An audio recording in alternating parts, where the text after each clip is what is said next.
Detenernos a repasar su ya conocido y extraordinario historial sería quitar un espacio importante de tiempo al cual preferimos destinar para escucharlo. Destacarlo como filósofo, poeta, ensayista, conferencista, traductor de literatura de lengua portuguesa, premiado y condecorado nacional e internacionalmente por importantes instituciones académicas y científicas, habla claramente del altísimo nivel profesional de quien hoy nos enorgullece con su presencia. Expreso, además, que leerlo y escucharlo nos introducen en el necesario mundo de la sabiduría, ya que sus análisis y reflexiones contienen la particular impronta de un fuerte sentido humanista y, por lo tanto, de promoción social. Maestro, el auditorio es suyo. Muchas gracias. Muy amable.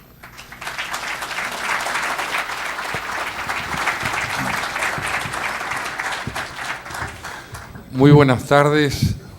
Ante todo, mi emocionada gratitud a quienes han hecho posible este encuentro, y no solo mi presencia, claro está, porque este es un encuentro en el que convergen dos conceptos extraordinarios e infrecuentes, que son los de innovación y educación.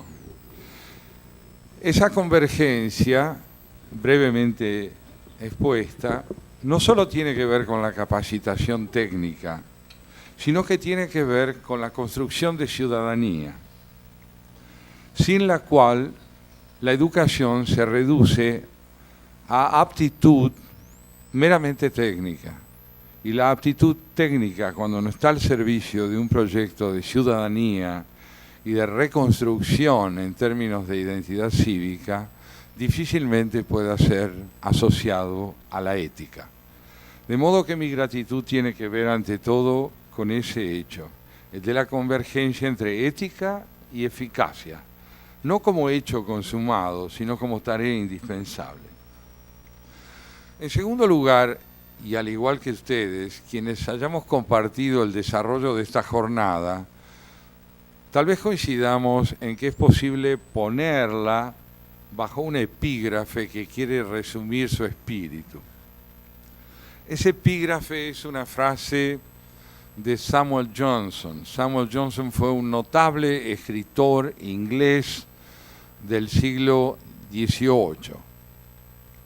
Él dijo, con un humor muy clásico, pero con una hondura infrecuente, el segundo matrimonio es el triunfo de la esperanza sobre la experiencia.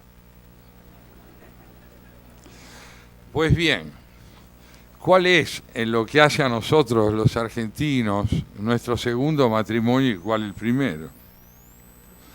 El primero es el que ha disociado la ley del poder, supeditando la ley al poder, es decir, concibiendo a la ley como una herramienta del poder cuyas aspiraciones de equidad y de desarrollo quedaban sujetas a las necesidades del poder político con independencia de su orientación. El segundo matrimonio, el que de alguna manera permite que renazca la esperanza donde abunda la experiencia, es el que tiene que ver, y a lo largo, insisto, de esta jornada fue muy evidente, con la posibilidad de reconstruir nuestro concepto del porvenir sobre la base cauta, pero, como bien dice Johnson, esperanzada, de restablecer otro concepto de relación entre poder y ley. El poder político, cuando se sujeta a la ley, responde a un proyecto que trasciende el interés coyuntural. Es decir, que aspira a la construcción de una temporalidad que no se agota en lo instantáneo. Los grandes hombres, que son aquellos que están al servicio de, y grandes mujeres, claro, que están al servicio de este concepto del poder político supeditado a la ley no provienen del pasado, provienen del porvenir. ¿Cómo es esto posible? Provenir del pasado es estar condenado a la repetición incansable de consignas y de errores. Provenir del porvenir es provenir de un ideal de transformación que ha capitalizado la esterilidad de la repetición. Argentina ha sido, hasta no hace mucho, y aún hoy, un país monótono. Si alguien sabe de música me entenderá enseguida. La monotonía es la incesante repetición de una sola cláusula sonora que ante la imposibilidad de renovarse no hace más que reiterarse. La monotonía es la ineptitud para aprender de la experiencia. La monotonía es la resignación al pasado como variable de determinación del presente. Quienes vienen del porvenir, vienen de un ideal al que quieren ver convertido en realidad en la actualidad. Quienes aspiran a una transformación provienen de una imperiosa, íntima y consciente necesidad de cambio, que se proyecta sobre el escenario de la actualidad para introducir en ella todo lo indispensable para dejar de ser fatalmente repetibles y monótonos. Voy a dar dos ejemplos históricos de lo que quiero decir. La historia no es el repertorio de informaciones que provienen del pasado. La historia es el repertorio de enseñanzas posibles para quien quiere venir del porvenir hacia el presente para generar realidades nuevas. Ustedes saben que el general Belgrano, comandante en jefe del Ejército del Norte a principios del siglo XIX en la confrontación con los españoles, no fue muy bien recibido en el norte por el general Güemes. Güemes era un aguerrido combatiente, un aristócrata salteño, refinadísimo soldado, que lo vio en un comienzo a Belgrano como un porteñito que, bueno, está bien, estaba al frente de un ejército, hablaba muy bien francés, inglés e italiano, pero lo que se dice dirigir un ejército requería, digamos, algo más para ser educados. No obstante, el desempeño de Belgrano fue tan eficiente y conmovedor, aún en la adversidad y la derrota, que Güemes y Belgrano terminaron siendo íntimos amigos. En una carta de los difíciles años que precedieron a la declaración de la independencia, Martín Güemes le escribe a Belgrano, y recuerden el motivo por el cual estoy hablando de esto, que es venir del porvenir y no del pasado. En esa carta Martín Güemes le dice a Belgrano: mi querido general y hermano, debo decirle con satisfacción que con la paisanada hemos echado a los godos de Salta, pero no consigo que los paisanos me vayan a pelear al Tucumán porque dicen que Salta ya es libre. El general Belgrano le responde: mi querido general y hermano, me convence a la paisanada de que Salta queda en Tucumán.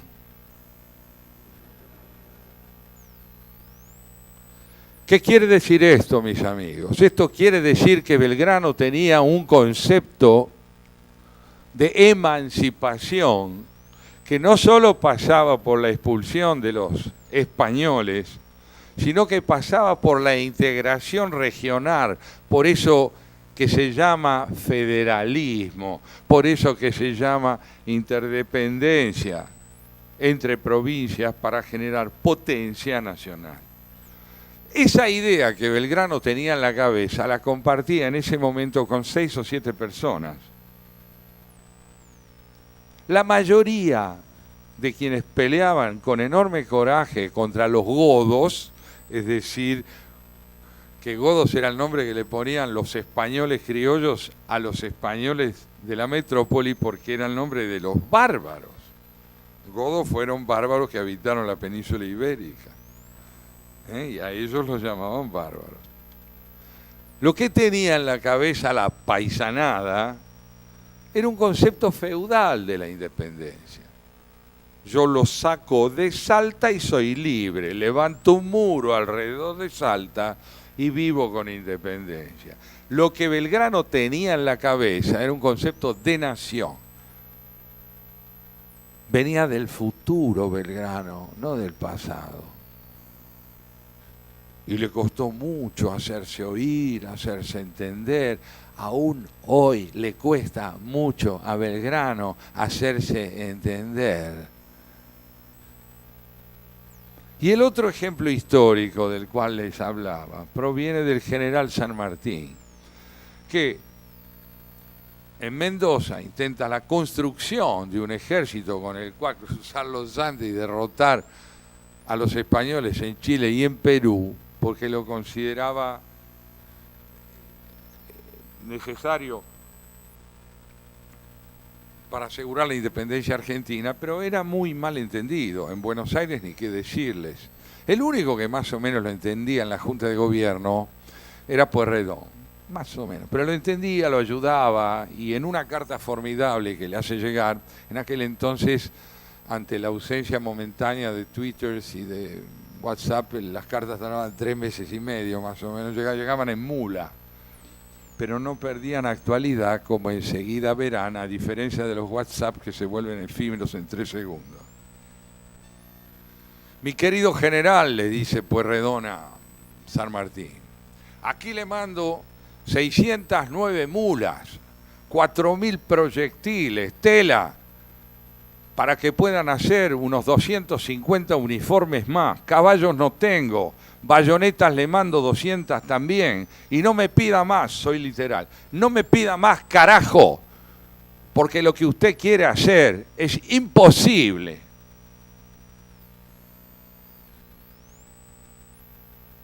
Yo, ¿no?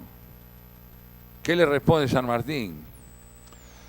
Gracias, mi general, por el envío que ha realizado. Usted tiene razón. Lo que yo quiero hacer es imposible, pero es imprescindible.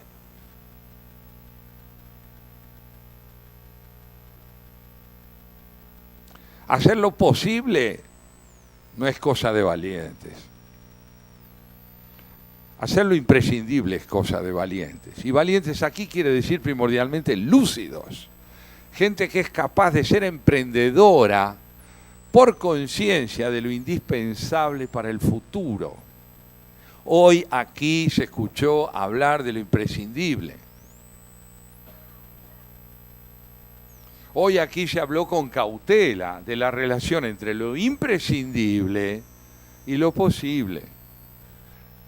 Hoy aquí se habló de un gobierno que tiene algunas posibilidades de triunfar en su proyecto, pero como el proyecto es imprescindible, el riesgo que se corre intentándolo es absolutamente fundamental, porque tiene que ver con la construcción de una república.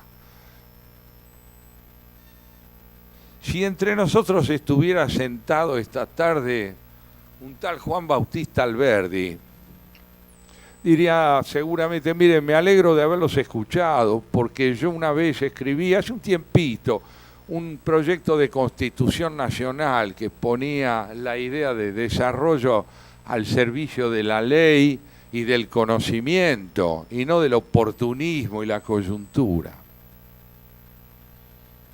El día que se empieza a prender el cambio que somete el poder político a la ley, a la idea del desarrollo de mediano y largo plazo, ese día se empieza a proyectar la posibilidad de que algún día Alberdi sea un hombre del siglo XIX.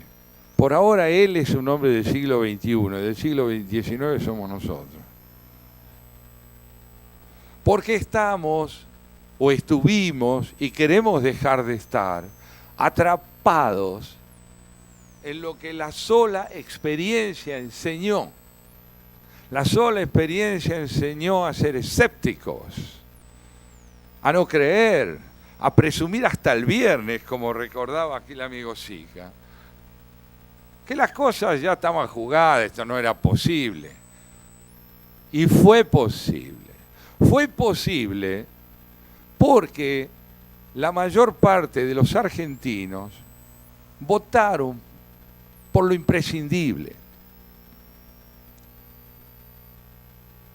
Y al votar por lo imprescindible, obligaron a quienes representaron políticamente esa alternativa y la representan todavía, a ganar valor constitucional, republicano, legal.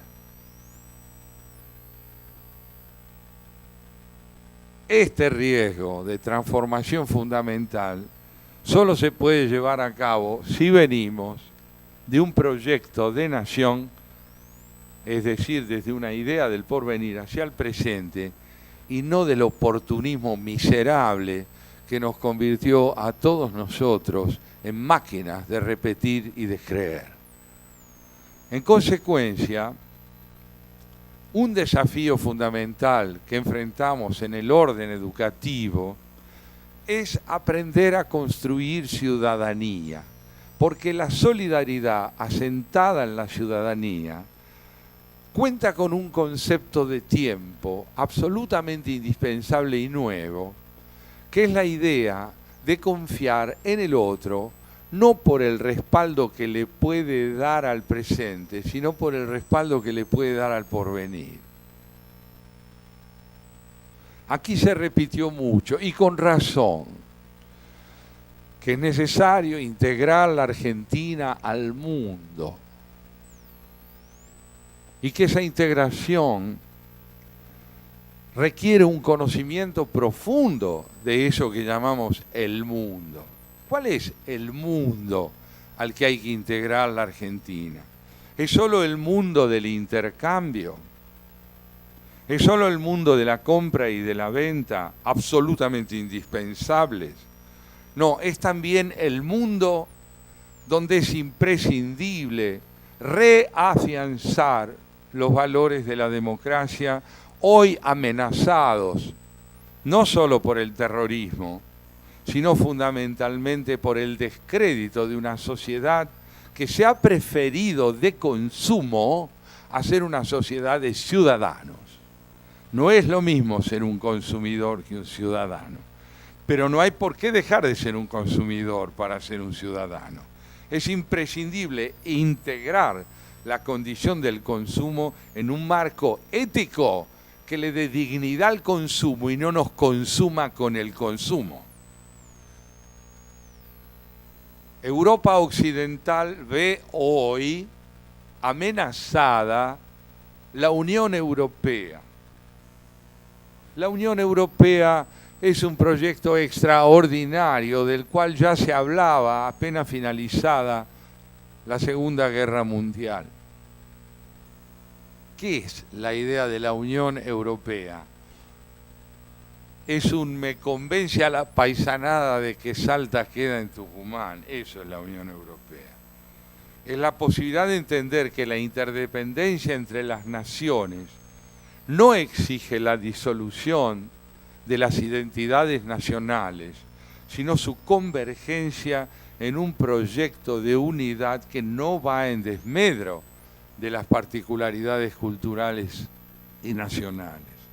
Todos los intentos secesionistas, como el Brexit, todos los intentos secesionistas, como los que hoy se impulsan en Cataluña, son todas tentativas de vulnerar, junto con el terrorismo, aunque de otra índole, la posibilidad de venir desde el futuro hacia el presente y no quedar atrapados en la fragmentación del pasado. Aún en el orden religioso nos toca integrar al mundo, a la Argentina, en un mundo donde las religiones están buscando convergencias,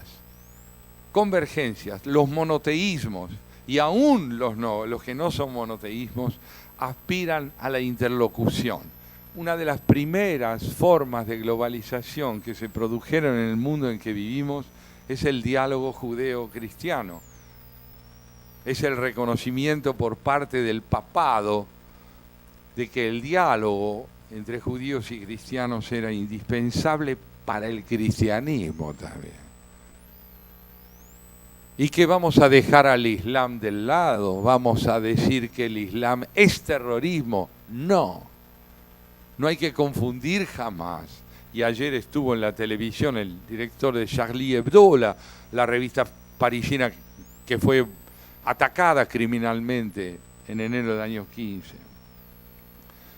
No podemos confundir al Islam con el islamismo o con el terrorismo que se quiere islámico.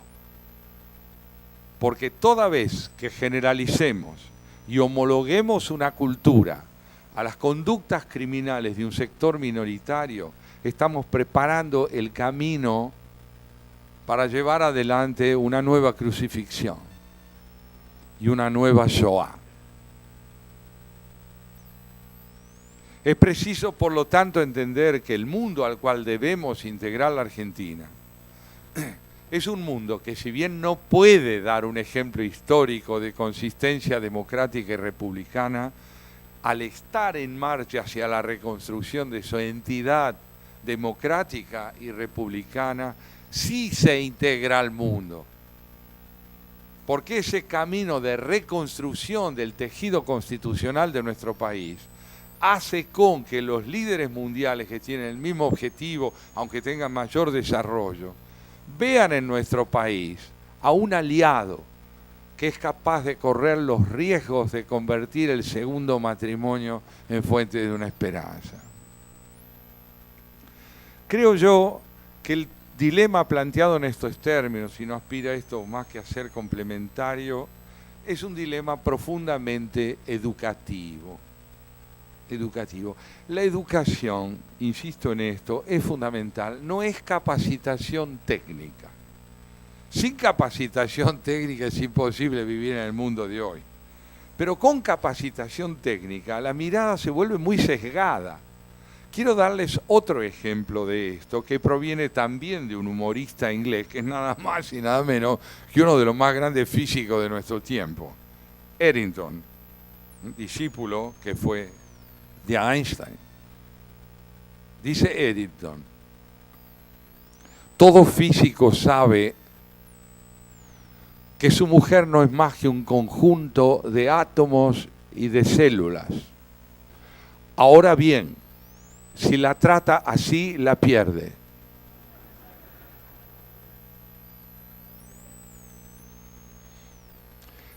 Estamos en el ejemplo inverso al de Samuel Johnson. No se trata de perderla para tener otra. Se trata de entender que el semblante de lo real que nos brinda un laboratorio, donde nuestra mujer es un conjunto de átomos y de células, o nuestro marido un conjunto de átomos y de células, no puede ser proyectado sobre lo real como mirada suficiente. Porque lo real que excede el laboratorio es infinitamente más complejo, más polifacético, más polifónico, más heterogéneo y más imprevisible.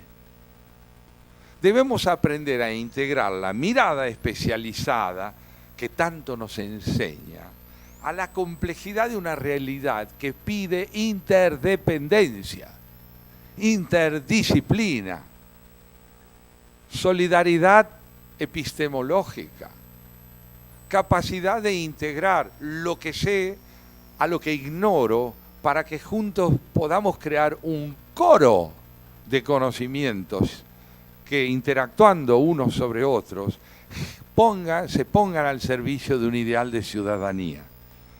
Necesitamos la mirada del físico, del teólogo, del poeta, del ingeniero, gobierne o no la nación. Porque precisamente esa mirada polifónica, esa voz tan variada y matizada, es la única que puede estar a la altura de la simultaneidad de los frentes que necesitamos integrar. Venimos de una época en la cual nuestro país veía enfrentarse al campo con la industria. A mí me tocó estar a la hora fundacional del foro empresarial que se llevó a cabo en Buenos Aires. Y yo veía enfrentado al campo con la industria. A Salta con Tucumán, a Güemes con Belgrano. El empresariado cauto, estábamos en plena época kirchnerista, el campo exigente, estábamos en plena época kirchnerista. Y esto no puede ser más, porque el porvenir del pasado depende del porvenir de nuestra fragmentación. Si aspiramos a vivir fragmentados, a enfrentarnos unos con otros, a creer que es imprescindible superponernos unos sobre otros, el pasado tiene futuro. Si en cambio aspiramos a la convivencia, a la integración inteligente, a ceder la palabra para promover el diálogo productivo, solo tiene porvenir el porvenir. Este es un cambio cultural. En consecuencia, la educación que necesitamos es una educación a la que yo llamaría orquestal. Ustedes saben, aunque solo sean aficionados, nada más muchos de ustedes, que en toda buena orquesta hay un concertino. El concertino es el instrumentista que toca como solista. Puede ser un pianista, puede ser un violín. Es el músico que dentro de la orquesta sostiene con su singularidad el trabajo del conjunto. Pero el concertino, es decir, la estrella, solo se puede destacar si detrás tiene una orquesta verdaderamente sólida y eficiente. Es decir, si se integra una melodía compartida. Donde la melodía no es compartida, no hay individualidades destacadas, hay demagogos, tiranos, caudillos, autoritarios y criminales. Para que todo esto no sea real, es preciso que la melodía sea común. Y un orden indispensable donde la educación del país, como proyecto que viene del futuro hacia el presente, se tiene que ver es en la justicia. En este país se asesinó a un fiscal de la nación. Le pegaron un tiro en la cabeza. Hoy sabemos que lo asesinaron. ¿Y cuánto tiempo más puede demorar la comprensión y la aceptación y la condena de quienes lo mataron? ¿Qué porvenir puede tener nuestro país si se sigue silenciando el nombre de los asesinos, el nombre de los responsables de esos asesinos? Sin una gran economía no vamos a ningún lado. Con un fiscal asesinado y con criminales impunes tampoco. No seamos ingenuos. Donde el crimen esté legalizado por el silencio de la complicidad, no tendremos futuro. Todo se ha empezado a acelerar. También ahí empezaron a producirse cambios. Hoy ya sabemos claramente, porque así lo dice la justicia y así lo prueban los hechos, que a Nisman lo mataron. Y que la muerte de Nisman está asociada a un pacto espurio, es mera enajenación, porque se puede prosperar económicamente sin que haya justicia. La Alemania hitleriana entre 1933 y 1939 tuvo un desarrollo económico fenomenal. Y a la señora Cristina Fernández de Kirchner la votaron con un 54%, no en La Matanza. La clase media, la gente adinerada. ¿Por qué? Y bueno, qué sé yo, uno cuida sus intereses, ¿no? ¿Que hay qué? ¿Humo de qué? Humo de campos de concentración. Y bueno, algo habrán hecho, ¿no? Lo importante es cuidar la quintita de uno. No, estamos aprendiendo que no.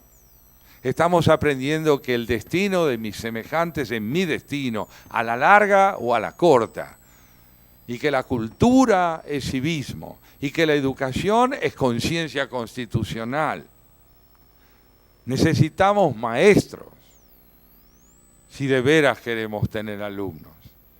Y la función primordial de quienes gobiernan es devolverle la palabra a la justicia, devolverle la palabra a la experiencia capitalizada por la conciencia del porvenir.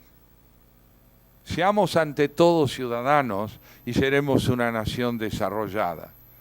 Pero si primordialmente nos desarrollamos en forma fragmentada, alguien estará con los brazos cruzados esperando que nuestra disociación se acentúe más y más.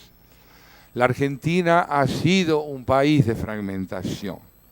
La Argentina ha sido un país de provincias enfrentadas con provincias, gobernado por caudillos, por hombres que no vacilaron en combatirse entre sí. Fuimos la única nación que desarrolló al unísono,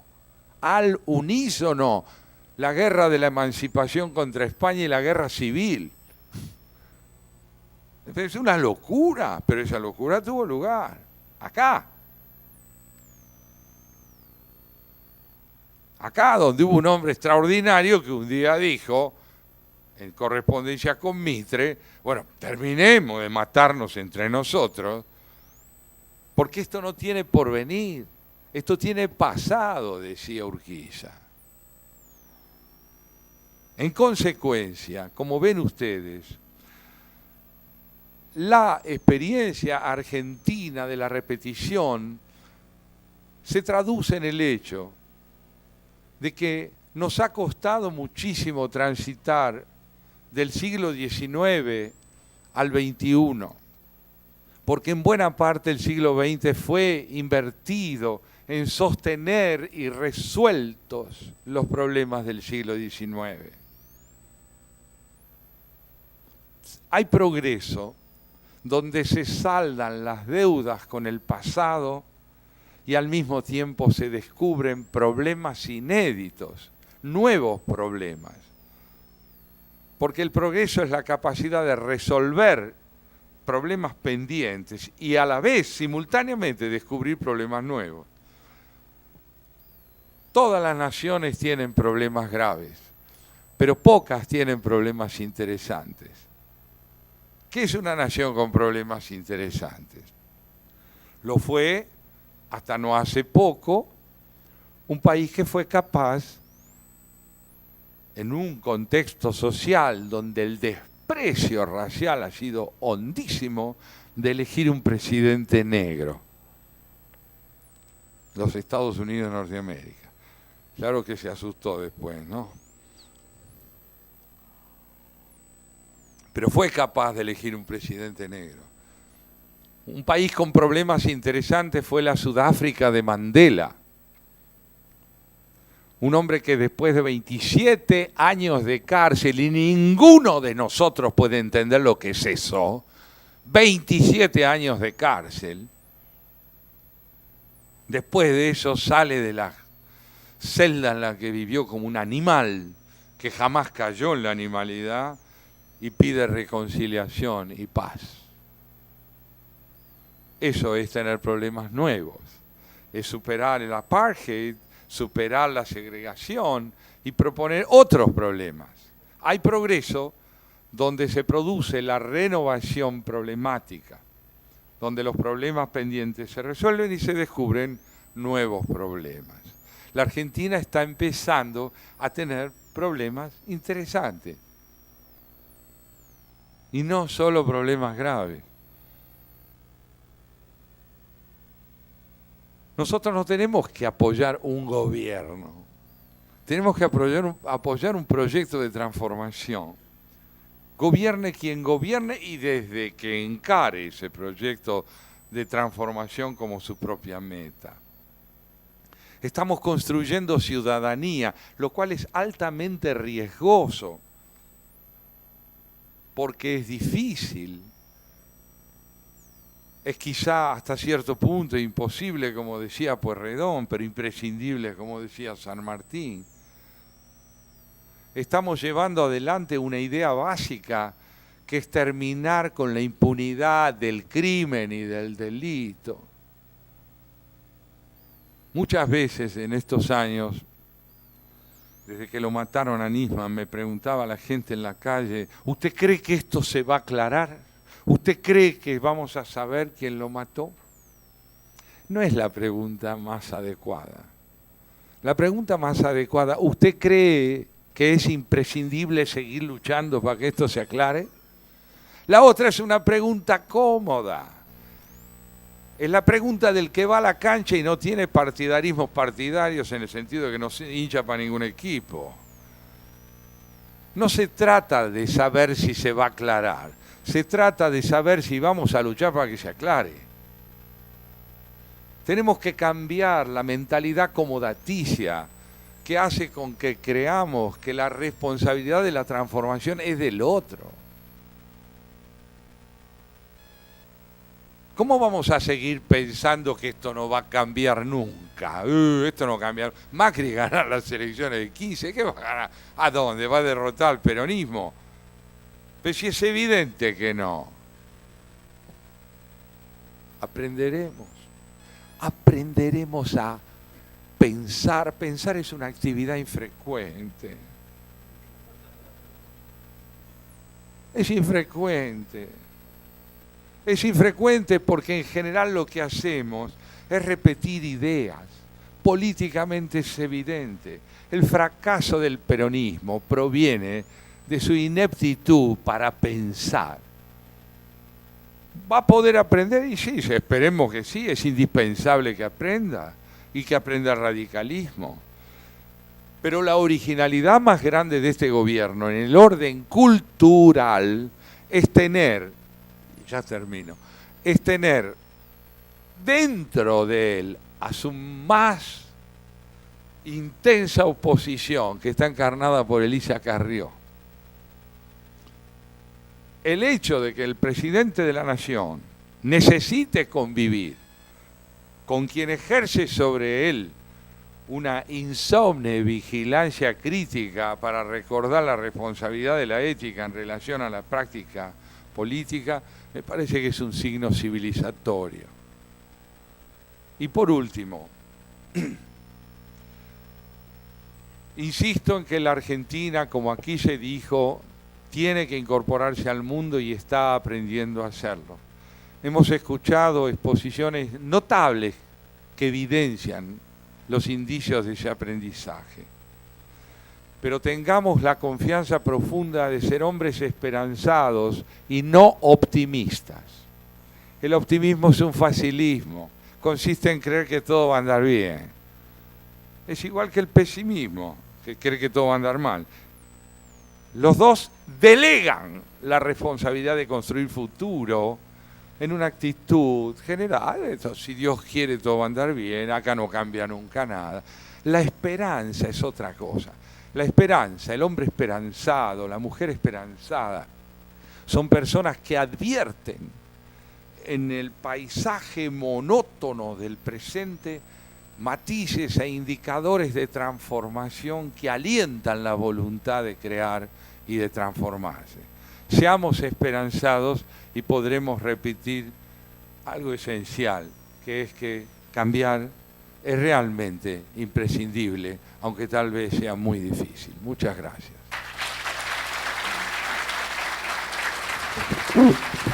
Muchas gracias, doctor Santiago Kovadlov. Muchísimas gracias.